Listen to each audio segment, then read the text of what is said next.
Chers internautes de Digital News TV, bonsoir et bienvenue aux actualités du soir. Dédié à la version française que nous démarrons avec l'aide aux familles vulnérables, l'Assemblée nationale a examiné mardi le budget 2026 du ministère de la Famille, de l'Action sociale et des Solidarités, dirigé par Madame Maïmouna Dièye, doté de 134,65 milliards de francs CFA en autorisation d'engagement et de 122,81 milliards de francs CFA en crédit de paiement. Ce budget traduit la volonté du gouvernement sénégalais de renforcer le filet social.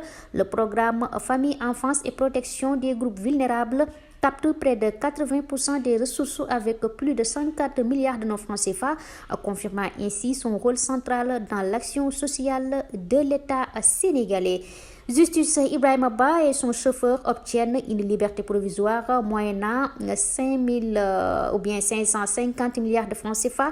Ibrahima Ba, fils de l'ancien premier ministre Amadou Ba, et son chauffeur Cheikh Tidiane Seck ont été remis en liberté provisoire ce mercredi après avoir versé une caution solidaire de 550 millions de francs CFA. Cette décision intervient à la suite de leur audition au fond les 3 et 4 décembre 2025 dans le cadre d'un dossier financier très médiatisé. Selon Seneweb, à l'issue de ces interrogations, leur avocat, Maître Wade Boukanta Diallo, Demba Siré Bathily, Amadou Ali Kane, Souleymane Ndéné Ndiaye, Pape Samba Sow, Taha Cissé et Djibi Seydi avaient déposé une demande de mise en liberté provisoire. Le président du collège du juge d'instruction du pôle judiciaire et financier a finalement accédé à leur requête.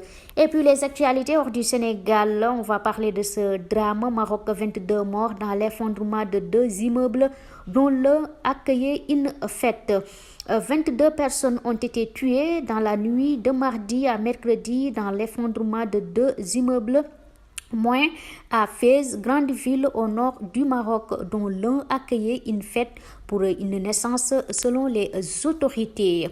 Aucune explication officielle n'a été avancée aux sinistrés et le parquet de Fès a annoncé l'ouverture d'une enquête, mais des riverains ont pointé la construction anarchique de 4e ou de 5e étage dans un quartier où il n'est permis de construire que des bâtiments à 2 étages.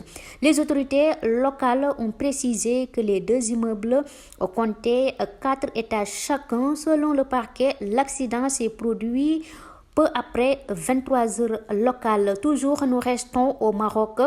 Les villes de la CAN 2025, Marrakech, un refuge pour les artistes de tous les pays et d'accueillir 3-6.